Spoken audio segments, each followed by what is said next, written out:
வணக்கம். டிசம்பர் 3ஆம் தேதி இன்னைக்கான முதல் பதிவு. பங்குச்சந்தையில் நடந்த சில விஷயங்களை விரைவாக பார்க்கலாம். முக்கியமான தகவல், நான் செபி ரெஜிஸ்டர்ட் அட்வைசர் கிடையாது. நம்ம சேனல்ல இருந்து எப்போதுமே ஸ்டாக் ரெக்கமெண்டேஷன்ஸ் கிடையாது. யூடியூப் சேனல் மட்டும் இல்லைங்க, மற்ற சோஷியல் மீடியா பிளாட்ஃபார்மான இன்ஸ்டாகிராம், வாட்ஸ்அப், டெலிகிராம்ல இருந்து கூட நம்ம ஸ்டாக் ரெக்கமெண்டேஷன்ஸ் வழங்குவதில்லை. மேலும் பணத்தை வாங்கிட்டு எந்த சேவையும் வழங்குவது இல்லை. பல போலியான குரூப் இயங்கிட்டு இருக்கு. தயவு செய்து ஜாகிரதையாக இருங்க. இந்த வீடியோவில் காட்டக்கூடிய அனைத்து கம்பெனிகளும் வெறும் இன்ஃபர்மேஷனல் பர்பஸ்க்காக மட்டுமே முதலீடு செய்யுங்கன்னு சொல்கிற வீடியோ கிடையாது. எந்த ஒரு முதலீட்லையும் ரிஸ்க் இருக்கும். ரிஸ்க் புரியாமல் இன்வெஸ்ட் செய்யாதீங்க. ரிஸ்க் புரியலன்னா தயவு செய்து இன்வெஸ்ட்மெண்ட்டை தவிர்த்துருங்க. நம்ம ருபி டிரைவர் சேனலை ஆதரிக்கிற அனைத்து நல்ல உள்ளங்களுக்கும் நன்றி. சில இண்டிவிஜுவல் ஸ்டாக்ஸ் மற்றும் செய்திகள் விரைவாக பார்க்கலாம். அதற்கு முன்னாடி நேற்று பதிவிட்ட 2வது வீடியோவில் ஒரு தவறு இருக்குன்னு நிறைய பேர் சுட்டி காட்டியிருந்தீங்க. சிட்டி யூனியன் பேங்குடைய டார்கெட் ப்ரைஸில் தவறு இருக்குது அப்படின்னு சொல்லியிருந்தீங்க. நேற்று என்ன செய்தியாக இருந்ததுன்னா, ஏஞ்சல் ஒன் ஒரு ரெக்கமெண்டேஷன் கொடுத்துருக்காங்க, ஸ்டாக் ரெக்கமெண்டேஷன். சிட்டி யூனியன் பேங்குக்கு பை ரெக்கமெண்டேஷன் கொடுத்துருக்காங்க. கரண்ட் மார்க்கெட் ப்ரைஸ் 180 ரூபாய் தான் கொடுத்துருக்காங்க. ஆனால் டார்கெட் 820 இருக்குது. அது ஒரு பெரிய அளவில் இருக்குது. அது தவறாக இருக்குன்னு நிறைய பேர் சுட்டி காட்டியிருந்தீங்க. ஆமாங்க, தவறாக இருக்கிற மாதிரி தெரியுது. நேற்று நம்ம மணி கண்ட்ரோலில் இந்த டேட்டாவை எடுத்துக்கோம். மறுபடியும் போய் செக் பண்ணி பார்க்கும்போது மணி கண்ட்ரோலில் அதே எண்ணிக்கை தான் கொடுத்துருந்துருக்காங்க, 820 ரூபாய்னு. ஸோ அது தவறாக இருக்கிற மாதிரி தான் தெரியுது. சில இண்டிவிஜுவல் ஸ்டாக்ஸ் மற்றும் செய்திகள் விரைவாக பார்க்கலாம். நேற்று டிசம்பர் 2ஆம் தேதி நிஃப்டி 0.6% அதிகரித்தது. ஃபாரின் இன்ஸ்டிடியூஷனல் இன்வெஸ்டர்ஸ் 13,600 கோடி ரூபாய்க்கு வாங்கியிருக்கிறாங்க. 13,800 கோடி ரூபாய்க்கு விற்பனை நடத்தியிருக்கிறாங்க. நெட் செல்லர்ஸாக இருந்திருக்கிறாங்க 238 கோடி ரூபாய்க்கு. டொமஸ்டிக் இன்ஸ்டிடியூஷனல் இன்வெஸ்டர்ஸ் 12,400 கோடி ரூபாய்க்கு வாங்கியிருக்கிறாங்க. 8,800 கோடி ரூபாய்க்கு விற்றுருக்கிறாங்க. நெட் பையர்ஸாக இருந்திருக்கிறாங்க 3,600 கோடி ரூபாய்க்கு. மத்திய அரசு வின்ஃபால் டேக்ஸை ரத்து செய்திருக்கிறாங்க. இதை கைவிடுறாங்க அவங்க. மணி கண்ட்ரோல்லேருந்து கிடைத்த தகவல். ஜூலை 2022 இதை அறிமுகம் செய்திருந்தாங்க. அப்போ இந்த ஆயில் கம்பெனிஸ் எல்லாமே இந்தியாவில் அதிகமாக லாபம் பார்க்குறாங்க அப்படின்றது அந்த யுக்ரைன் ரஷ்யா வாருக்கு பிறகு நினைக்கிறாங்க. அதிகமாக லாபம் பார்க்குறாங்கன்றதுனால அவங்க கூடுதலான வரி விதிக்க ஆரம்பித்தாங்க, வின்ஃபால் டேக்ஸ். அது 2 வாரத்திற்கு ஒரு முறை மாற்றிக்கிட்டே வந்துகிட்டு இருந்திருக்கிறாங்க அந்த எண்ணிக்கையை. இப்போ ஒட்டுமொத்தமாக அதை கைவிட்டிருக்கிறாங்கன்னு மணி கண்ட்ரோலில் அப்டேட் கொடுத்துருக்காங்க. ரிலையன்ஸ், ஓஎன்ஜிசி போன்ற நிறுவனங்கள் இதனால் பயன்பெறும்னு சொல்லியிருக்கிறாங்க அதே செய்தியில். டாலருக்கு நிகரான இந்திய ரூபாயின் மதிப்பு ஆல் டைம் லோவை எட்டியிருப்பதாக மணி கண்ட்ரோலில் அப்டேட் கொடுத்துருக்கிறாங்க. இந்திய அரசு பிரான்ஸ்லேருந்து 26 ரஃபேல் மெரைன் ஜெட்ஸை வாங்குவதற்கான ஒப்பந்தத்தில் விரைவில் கையெழுத்திடுவாங்கன்னு எக்கனாமிக் டைம்ஸில் அப்டேட் கொடுத்துருக்காங்க. ரஃபேல் மெரைன் ஜெட்ஸ் மட்டும் இல்லாமல் சில சப்மரைன்ஸையும் வாங்குறாங்க. இந்த கான்ட்ராக்டுடைய மதிப்பு 90,000 கோடி ரூபாய் இருப்பதற்கான வாய்ப்புகள் இருக்குன்னு எக்கனாமிக் டைம்ஸில் அப்டேட் கொடுத்துருக்காங்க. ஜனவரி 2025 இந்த கான்ட்ராக்டில் அரசு கையெழுத்திடுவாங்கன்ற எதிர்பார்ப்புன்னு சொல்லியிருக்கிறாங்க எக்கனாமிக் டைம்ஸில். 3 எலக்ட்ரிக் வெஹிக்கிள் உற்பத்தியாளருடைய இடங்களில் சோதனை நடந்து வருவதாக சிஎன்பிசி டிவி 18 அப்டேட் கொடுத்துருக்காங்க. சீரியஸ் ஃப்ராட் இன்வெஸ்டிகேஷன் ஆஃபீஸ் விசாரணை நடத்தி வராங்க. என்ன குற்றச்சாட்டு? மத்திய அரசுடைய மானியம் கொடுக்கக்கூடிய திட்டம் தான் ஃபேம் 2 ஸ்கீம். இது கீழே அவங்க மோசடி செய்திருக்கிறாங்கன்ற குற்றச்சாட்டின் அடிப்படையில் இந்த சோதனை நடந்து வருவதாக சிஎன்பிசி டிவி 18 அப்டேட் கொடுத்துருக்காங்க. எந்த 3 நிறுவனங்கள் அது? Hero electric vehicles, Benling India energy, Okinawa autotech international. இந்த 3 நிறுவனங்கள் மீது சோதனை நடந்து வருவதாகவும் விசாரணை நடந்து வருவதாகவும் சொல்லியிருக்கிறாங்க. JSW அவங்களுக்கு சொந்தமான ஒரு எலக்ட்ரிக் வெஹிக்கிள் பிராண்டை அறிமுகம் செய்வதற்கான வாய்ப்பு இருக்குன்னு எக்கனாமிக் டைம்ஸில் அப்டேட் கொடுத்துருக்காங்க. இந்த ஆண்டு துவக்கத்திலே அவங்க MG மோட்டார்ஸில் 35% ஸ்டேக் வாங்கியிருக்கிறாங்க அப்படின்றது குறிப்பிடத்தக்கது. இப்போ அவங்களுக்கு சொந்தமான பிராண்டை அவங்க அறிமுகம் செய்வதற்கான வாய்ப்பு இருக்குன்னு எக்கனாமிக் டைம்ஸில் அப்டேட் கொடுத்துருக்காங்க. ஆந்திர பிரதேஷ் அரசு அதானி கிரீனுக்கான பவர் சப்ளை கான்ட்ராக்ட் குறித்து இன்னைக்கு முடிவெடுக்க இருக்கிறாங்கன்னு பிஸ்னஸ் லைனில் தகவல் கொடுத்துருக்காங்க. ஆல்ஃபா லாஜிக் இண்டஸ்ட்ரீஸ் தரப்பு அப்டேட் இருக்குது. கம்பெனிக்கு ஒரு ஆர்டர் கிடச்சிருக்கு. ஸ்டோரேஜ் ரேக்கிங் சிஸ்டம்கான ஆர்டர் மகாராஷ்டிரா மாநிலத்திலிருந்து Autobahn trucking corporation private limited கிட்டேருந்து. அதோடைய மதிப்பு 28,82,000 ரூபாய். ஹிந்துஸ்தான் யூனிலீவருக்கு பிரபுதாஸ் லீலதர் அக்குமுலேட் ரேட்டிங் கொடுத்துருக்காங்க. எதிர்பார்க்குற டார்கெட் 2,807 ரூபாய். ஆஸ்டர் டிஎம் ஹெல்த் கேருக்கும் பை ரேட்டிங் கொடுத்துருக்காங்க பிரபுதாஸ் லீலதர். எதிர்பார்க்குற டார்கெட் 620 ரூபாய். மாருதி சுசுகி நவம்பர் மாதத்திற்கான ப்ரொடக்ஷன் டேட்டாவை வெளியிட்டிருக்கிறாங்க.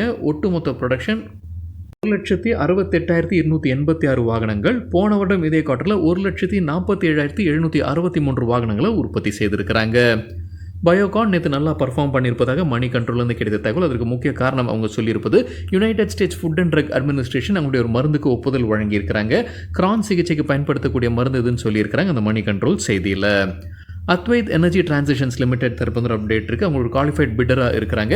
குஜராத் உர்ஜா விகாஸ் நிகம் லிமிடெடுடைய ஒரு டெண்டரில் ஸ்டாண்டலோன் பேட்டரி எனர்ஜி ஸ்டோரேஜ் சிஸ்டம்ஸ்க்கான டெண்டர் இது குஜராத் மாநிலத்தில். நசாரா டெக்னாலஜிஸ் 5 முதலீடு செய்திருக்கிறாங்க. ஒட்டு மொத்தமாக 196 கோடி ரூபாய். கேமிங் அண்ட் என்டர்டெயின்மெண்ட் செக்டரை சார்ந்த கம்பெனிகளில் 5 முதலீடுகள் செய்திருக்கிறாங்க.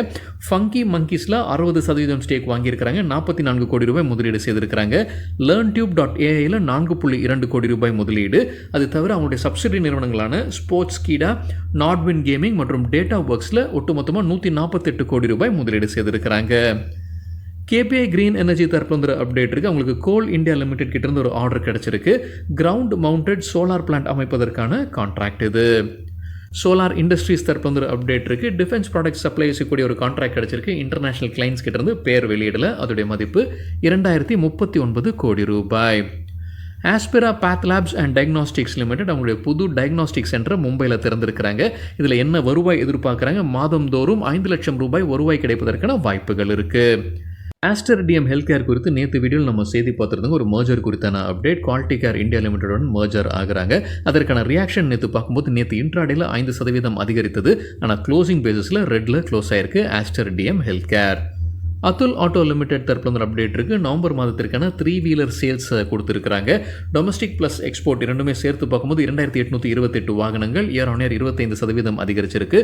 டொமஸ்டிக் மட்டும் பார்க்கும்போது 2535 வாகனங்கள் இயர் ஆன் இயர் 19% அதிகரிச்சிருக்கு.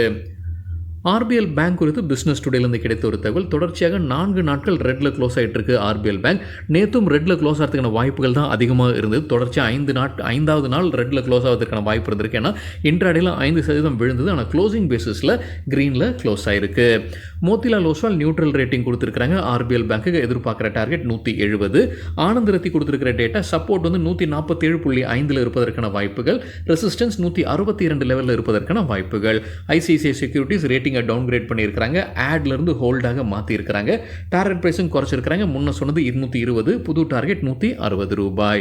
நிர்மல் பேங்கும் டார்கெட் பிரைஸை குறைச்சிருக்கிறாங்க. முன்ன சொன்னது 219, புது டார்கெட் 174. எஸ்எம்எல் இசுசு நவம்பர் மாதத்திற்கான சேல்ஸ் டேட்டா வெளியிட்டிருக்கிறாங்க. 539 வாகனங்கள் இயர் ஆன் இயர் 17% விழுந்திருக்கு. ஏர்டெலுக்கு ஐசிஐசிஐ செக்யூரிட்டிஸ் ரேட்டிங்கை அப்கிரேட் பண்ணியிருக்கிறாங்க. ஆட்லேருந்து பையாக உயர்த்தி இருக்கிறாங்க. டார்கெட் 1875 ரூபாய். புரோட்டியன் ஈகவ் டெக்னாலஜிஸ் தரப்பு அப்டேட் இருக்குது. அவங்களுக்கு central registry of securitisation asset reconstruction and security interest of India CERSAI கிட்டேருந்து ஒரு ஆர்டர் கிடச்சிருக்கு. அதோடைய மதிப்பு 161 கோடி ரூபாய். நியூரேகா பஜாஜ் ஃபினான்ஸில் முதலீடு செய்திருக்கிறாங்க. ஷேர்ஸை வாங்கியிருக்கிறாங்க. 1.04 கோடி ரூபாய் முதலீடு செய்து 1600 ஈக்விட்டி ஷேர்ஸை வாங்கியிருக்கிறாங்க. பஜாஜ் ஃபினான்ஸ்க்கு Emkay global financial buy rating கொடுத்துருக்காங்க. எதிர்பார்க்குற டார்கெட் 8400 ரூபாய். தற்போதைய லெவலிருந்து 26% அதிகரிப்பதற்கான வாய்ப்பு இருக்குது. நேற்று நம்ம ஒரு செய்தி பார்த்துருந்தோங்க. பஜாஜ் ஃபினான்ஸ் மற்றும் RBI இணைந்து வழங்கக்கூடிய கோ பிராண்டட் கிரெடிட் கார்டை கைவிடுவதாக சொல்லியிருந்தாங்க. இப்போ பஜாஜ் ஃபினான்ஸ் குறித்து மணி கண்ட்ரோல் என்ன சொல்லியிருக்காங்கன்னா, அவங்களுடைய கோ பிராண்டட் பிஸ்னஸை இப்போதைக்கு நிறுத்தி வைக்கிறாங்க. ஸோ வேறு நிறுவனங்களும் கோ பிராண்டட் வைத்திருக்கிறாங்கன்னு தெரியல. ஆனால் அந்த பிஸ்னஸே இப்போதைக்கு பஜாஜ் ஃபினான்ஸ் நிறுத்தி வைக்க முடிவெடுத்திருக்கிறாங்கன்னு மணி கண்ட்ரோலில் அப்டேட் கொடுத்துருக்காங்க. அதானி போர்ட்ஸ்க்கு நுவாமா பை ரேட்டிங் கொடுத்துருக்காங்க. எதிர்பார்க்குற டார்கெட் 1960 ரூபாய். 64% அதிகரிப்பதற்கான வாய்ப்பு இருக்குன்னு கருதுறாங்க நுவாமா. பிரைகால் லிமிடெட் ஒரு முதலீடு செய்திருக்கிறாங்க. டிவிஎஸ் மோட்டார் கம்பெனியுடைய சப்சிடரி நிறுவனம் தான் சுந்தரம் ஆட்டோ காம்பனன்ட்ஸ் லிமிடெட். அவங்களுடைய பிளாஸ்டிக் காம்பனன்ட் டிவிஷனை வாங்குறாங்க பிரைகால் லிமிடெட் 215 கோடி ரூபாய்க்கு. பாப்புலர் வெஹிக்கிள்ஸ் அண்ட் சர்வீசஸ் தரப்புல அப்டேட் இருக்குது. நெக்ஸா கிட்டேருந்து அவங்களுக்கு ஒப்புதல் வாங்கியிருக்கிறாங்க. எதற்காக? நெக்ஸா ஒர்க் ஷாப் கேரளாவில் அமைப்பதற்கு. ஸ்டெர்லிங் டூல்ஸ் தரப்புல அப்டேட் இருக்குது. சைனா நிறுவனமான மீஷோ எலக்ட்ரிக்குடன் ஒரு பார்ட்னர்ஷிப்பில் வராங்க. எதற்காக? இந்தியாவில் பவர் டிரான்ஸ்மிஷன் சொல்யூஷன்ஸ்க்காகத்தான் இந்த ஒப்பந்தம். நிதியாண்டு 2030க்குள்ளார இதிலிருந்து வரக்கூடிய வருவாய் 200 கோடி ரூபாயாக இருக்க வேண்டும்ன்ற இலக்கு வைத்திருக்கிறாங்க. இண்டோகோ ரெமெடிஸ் தரப்புல அப்டேட் இருக்குது. UK கிளாரிட்டி ஃபார்மாவுடன் ஒரு ஒப்பந்தத்தில் வராங்க. அங்கே டிஸ்ட்ரிபியூஷனுக்கான ஒப்பந்தம் விநியோகம் செய்ய போகிறாங்க. இண்டோகோ ரெமெடிஸோடைய ப்ராடக்ட்ஸை UKல கிளாரிட்டி ஃபார்மா விநியோகம் செய்ய இருக்கிறாங்க. அடுத்த 18 மாதத்தில் 20 ப்ராடக்ட்ஸை இந்த பார்ட்னர்ஷிப் வழியாக UKல விநியோகம் செய்ய இருப்பதாக சொல்லியிருக்கிறாங்க இண்டோகோ ரெமெடிஸ். BPCL தரப்புல அப்டேட் இருக்குது. அவங்க கோல் இந்தியாவுடன் ஒரு மெமரண்டம் ஆஃப் அண்டர்ஸ்டாண்டிங்கில் கையெழுத்திட்டு இருக்கிறாங்க. கோல்லேருந்து சிந்தட்டிக் நேச்சுரல் கேஸ் ப்ராஜெக்ட் எதுன்னு சொல்லியிருக்கிறாங்க BPCL. வாரி எனர்ஜிஸ் தரப்புல அப்டேட் இருக்குது. ஒரு கஸ்டமர்ஸ் கிட்டேருந்து அவங்களுக்கு புது ஆர்டர் கிடச்சிருக்கு. சோலார் PV மாடியூல் சப்ளை செய்யக்கூடிய ஆர்டர். அந்த கஸ்டமர்ஸுடைய பேரோ கான்ட்ராக்டுடைய மதிப்போ வெளியிடல Waaree energies. Mazagon dock ship builders record date அறிவிச்சிருக்காங்க. ஸ்டாக் ஸ்பிளிட்டுக்கான ரெக்கார்ட் டேட் அறிவிச்சிருக்காங்க. டிசம்பர் 27 ஸ்டாக் ஸ்பிளிட்டுக்கான பின்னணி 10 ரூபாயாக இருக்கக்கூடிய ஃபேஸ் வேல்யூவை 5 ரூபாயாக மாற்றுறாங்க. AGI infra limited stock split அறிவிச்சிருக்கிறாங்க. 10 ரூபாய் இருக்கக்கூடிய ஃபேஸ் வேல்யூ 5 ரூபாயாக மாற்றுறாங்க. இதற்கான ரெக்கார்ட் டேட் பின்னர் அறிவிக்கப்படும்னு சொல்லியிருக்கிறாங்க ஏஜிஐ இன்ஃப்ரா லிமிடெட். ஸ்விக்கி கிட்ட ஸ்டாக் எக்ஸ்சேஞ்ச் விளக்கம் கேட்டிருக்கிறாங்க. பத்திரிகையில் வந்து ஒரு செய்தி குறித்து அவங்களுடைய ஃபுட் டெலிவரி சர்வீஸான போல்ட் 10 மினிட் ஃபுட் டெலிவரி சர்வீஸான போல்ட் வந்து 400 நகரங்களில் அவங்க விரிவாக்கம் செய்கிறாங்க. இது குறித்து விளக்கம் கேட்டிருக்கிறாங்க ஸ்டாக் எக்ஸ்சேஞ்ச். மாயில் நவம்பர் மாதத்திற்கான மேங்கனீஸ் ஓர் உற்பத்தி டேட்டாவை வெளியிட்டிருக்கிறாங்க. 1.63 லட்சம் டன். நவம்பர் மாதங்களிலே இதுதான் சிறந்த நவம்பர் மாதமாக இருந்திருப்பதாக மாயில் அப்டேட் கொடுத்திருக்கிறாங்க. இந்த நிதியாண்டில் முதல் 8 மாதத்தில் எவ்வளவு உற்பத்தி? 11.8 லட்சம் டன். இது போன ஆண்டு இதே காலங்களுடன் ஒப்பிட்டு பார்க்கும்போது 8.5% அதிகரிச்சிருக்கு. டேர்ன் ஓவர் இந்த முதல் 8 மாதத்தில் 1000 கோடி ரூபாயை கடந்திருக்குன்ற விளக்கம் கொடுத்திருக்கிறாங்க மாயில். இன்ஃபோ எட்ஜ் தரப்பில் வந்து அப்டேட் இருக்குது. கம்பெனியுடைய சப்சிடி நிறுவனம் தான் இன்ஃபோ எட்ஜ் தான் naukri.com போன்ற வெப்சைட்ஸை நடத்துகிறாங்க. அவங்களுடைய சப்சிடி நிறுவனம் தான் ஆல் செக் டீல்ஸ் இந்தியா. அவங்க ஒரு புகார் அளித்து அதில் எஃப்ஐஆர் பதிவு செய்யப்பட்டிருக்கு. யார் மீது? இன்ஃபோ எட்ஜுடைய மற்றொரு சப்சிடி நிறுவனம் மீது தான் இந்த எஃப்ஐஆரை பதிவு செய்திருக்கிறாங்க. 4B networks. 4B நெட்வொர்க்ஸில் பணம் கையாடல் மோசடி நடந்திருக்கின்ற குற்றச்சாட்டு. 2022 இன்ஃபோ எட்ஜ் வந்து 276 கோடி ரூபாய் முதலீடு செய்து எழுதி தள்ளியிருந்திருக்கிறாங்க. இந்த 4B நெட்வொர்க்ஸில் முதலீடு செய்திருக்கிற தொகை அது. இப்போ 4B நெட்வொர்க்ஸ் உடைய சில ஊழியர்கள் மீதும் அவங்க இந்த புகார் தெரிவித்து எஃப்ஐஆர் பதிவு செய்யப்பட்டிருப்பதாக அப்டேட் கொடுத்திருக்கிறாங்க. சில புரோக்கிங் கம்பெனி ஸ்டாக் ரெக்கமெண்டேஷன்ஸ் கொடுத்துருக்காங்க. எக்கனாமிக் டைம்ஸ்லேருந்து கிடைத்த தகவல்.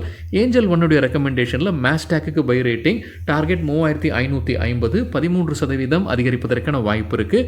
HDFC செக்யூரிட்டிஸுடைய பரிந்துரைகளில் டாரன் ஃபார்மாக்கு buy rating target 3500 stop loss 3170 5% அதிகரிப்பதற்கான வாய்ப்பு இருக்குது. பெரமல் ஃபார்மாக்கு buy rating target 295 stop loss 250 9% அதிகரிப்பதற்கான வாய்ப்பு இருக்குது. பொனான்சா போர்ட்ஃபோலியோட ரெக்கமெண்டேஷன் சிஞ்சின் இன்டர்நேஷனலுக்கு பை ரேட்டிங் டார்கெட் 1000 ரூபாய் ஸ்டாப் லாஸ் 917 6% அதிகரிப்பதற்கான வாய்ப்பு இருக்கு. கெய்னர்ஸ் வித் ஹை வால்யூம் பட்டியலை விரைவாக பார்க்கலாம். இது நேற்றுக்கான டேட்டா. ஹை வால்யூம்னு எப்படி சொல்கிறோன்னா நேற்று வால்யூமுடன் கடந்த 10 நாளைக்கான ஆவரேஜ் வால்யூமை ஒப்பிடும்போது 100% மேலே இருக்கிற சில ஸ்டாக்ஸ். கெய்னர்ஸ்ன்னு சொல்லும்போது நேற்று ஷேர் ப்ரைஸ் அதிகரித்திருக்க வேண்டும். ராம்கோ சிஸ்டம் 20% ஷேர் ப்ரைஸும் 3200% வால்யூம் அதிகரித்தது. நெல்கோ 19% ஷேர் ப்ரைஸ் 113% வால்யூம் அதிகரித்தது. ஐநாக்ஸ் கிரீன் எனர்ஜி 16% ஷேர் ப்ரைஸும் 105% வால்யூம் அதிகரிப்பு. ஜேகே பேப்பர் 10% அதிகரித்தது. 446% வால்யூம் அதிகரிப்பு. இந்த பட்டியலில் பேப்பர் நிறுவனங்கள் இடம் பிடிச்சிருக்கு அப்படின்றது குறிப்பிடத்தக்கது. சேஷாசாயி பேப்பர் 7% ஷேர் ப்ரைஸும் 227% வால்யூம் அதிகரிப்பு.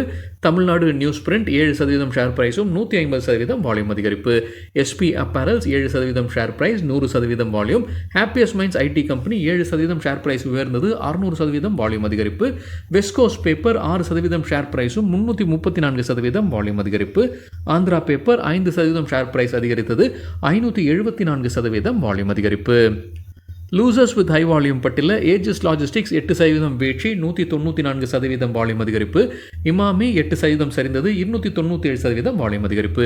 BASF 6% வீழ்ச்சி 214% வால்யூம். பாம்பே சூப்பர் 5% சரிந்தது 153% வால்யூம் அதிகரிப்பு. அதானி டிரான்ஸ்மிஷன் 4% வீழ்ச்சி 267% அதிகரித்தது வால்யூம். PSP ப்ராஜெக்ட்ஸ் 4% வீழ்ச்சி 394% வால்யூம் அதிகரிப்பு. சரிங்க, இதுதான் சில விஷயங்கள் என்னுடைய பார்வைக்கு எட்டியது. நன்றி, வணக்கம்.